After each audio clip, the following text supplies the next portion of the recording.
Assalamualaikum warahmatullahi wabarakatuh. Pada kesempatan kali ini, kita akan belajar pada tema 6, panas dan perpindahannya, subtema 3, pengaruh kalor terhadap kehidupan, dan kita sampai pada pembelajaran pertama. Sebelum kita mulai pembelajaran kita, jangan lupa untuk berdoa terlebih dahulu. Perhatikan gambar berikut ini. Gambar tersebut menunjukkan Lani yang sedang membantu ibunya memasak di dapur.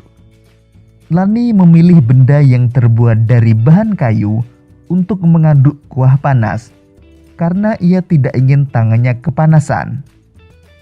Di sekitar kita terdapat banyak bahan yang dapat menghantarkan panas dengan baik dan ada juga yang tidak menghantarkan panas dengan baik.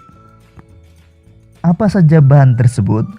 Untuk mengetahuinya, mari kita lanjutkan pembelajaran kita.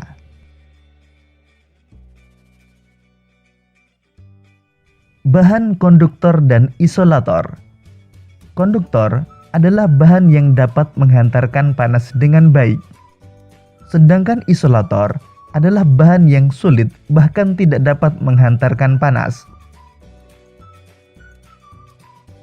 Contoh bahan konduktor antara lain besi, aluminium, dan tembaga, panci, wajan penggorengan, dan beberapa peralatan masak di dapur terbuat dari logam yang merupakan konduktor.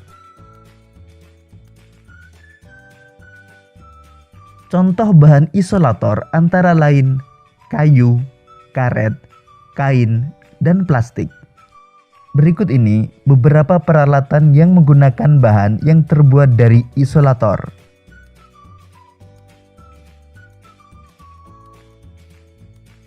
Penggunaan bahan konduktor dan isolator dapat diterapkan secara bersamaan pada sebuah alat. Contohnya panci yang biasa digunakan untuk memanaskan air ini terdiri atas bahan yang berbeda. Ada bahan yang berfungsi sebagai konduktor, ada yang berfungsi sebagai isolator.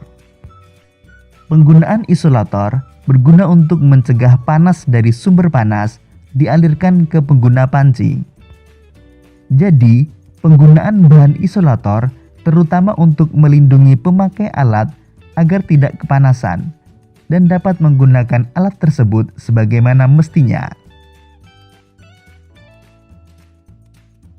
Berdasarkan uraian tersebut, banyak benda di sekitar kita yang memiliki kemampuan menghantarkan panas yang berbeda.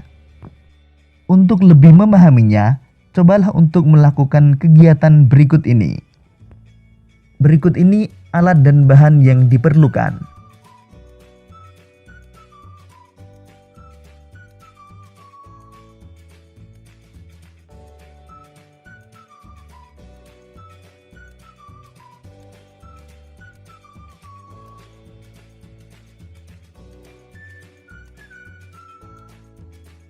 Langkah pertama, bakarlah besi di atas lilin yang telah dinyalakan dengan korek api. Peganglah ujung besi dengan tanganmu. Bila kamu telah merasakan panas, segera pindahkan besi dari nyala api. 2. Peganglah batang besi dengan menggunakan sumpit bambu. Ketiga, letakkan kembali ujung besi di atas nyala lilin. Apakah yang kamu rasakan? 4. Ambil dan letakkan batang tembaga di atas nyala lilin. Bila terasa panas, pindahkan dari nyala api. 5. Lapisilah tembaga dengan kayu pada bagian ujung yang kamu pegang. 6. Letakkan kembali batang tembaga di atas nyala lilin. Apakah yang kamu rasakan? Mengapa demikian? 7. Lakukanlah kegiatan yang sama. Kali ini ganti sumpit bambu dengan sumpit berbahan plastik. Catat apa yang kamu lihat dan rasakan. 8. Ganti sumpit berbahan plastik dengan bahan kain yang biasa digunakan untuk memegang benda panas di dapur untuk memegang besi dan tembaga yang telah dipanaskan di atas api lilin. Catat apa yang kamu lihat dan rasakan. Setelah melakukan kegiatan tersebut, mari kita jawab beberapa pertanyaan berikut ini. Nomor 1. Apakah yang terjadi pada saat kamu memegang batang besi dan tembaga dengan menggunakan sumpit yang terbuat dari bambu? Tangan tidak merasakan panas dari lilin yang merambat melalui besi dan tembaga. Mengapa demikian? Karena sumpit bambu merupakan isolator sehingga menghambat hantaran panas. 2. Apakah yang terjadi pada saat kamu memegang batang besi dan tembaga dengan menggunakan sumpit dari bahan plastik? Tangan tidak merasakan panas dari lilin yang merambat melalui besi dan tembaga. Mengapa demikian? Karena sumpit plastik merupakan isolator sehingga menghambat hantaran panas. 3. Apakah yang terjadi pada saat kamu memegang batang besi dan tembaga dengan menggunakan bahan kain?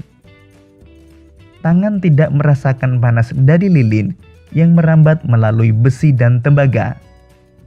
Mengapa demikian? Karena kain merupakan isolator sehingga menghambat hantaran panas. 4. Pada percobaan di atas, bahan manakah yang berfungsi sebagai konduktor? Bahan yang berfungsi sebagai konduktor adalah besi dan tembaga.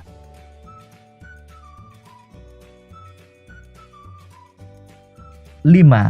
Pada percobaan di atas, bahan manakah yang berfungsi sebagai isolator? Bahan yang berfungsi sebagai isolator adalah kayu, plastik, dan kain. 6. Sebutkanlah paling sedikit 3 bahan lain yang berfungsi sebagai isolator. Contoh lain bahan yang berfungsi sebagai isolator antara lain karet, kertas, asbes, dan kaca. 7. Tuliskanlah kesimpulan yang kamu dapatkan dari kegiatan percobaan di atas. Kesimpulan dari percobaan di atas adalah kemampuan benda dalam menghantarkan panas berbeda-beda. Ada benda yang mudah menghantarkan panas dan ada benda yang menghambat hantaran panas.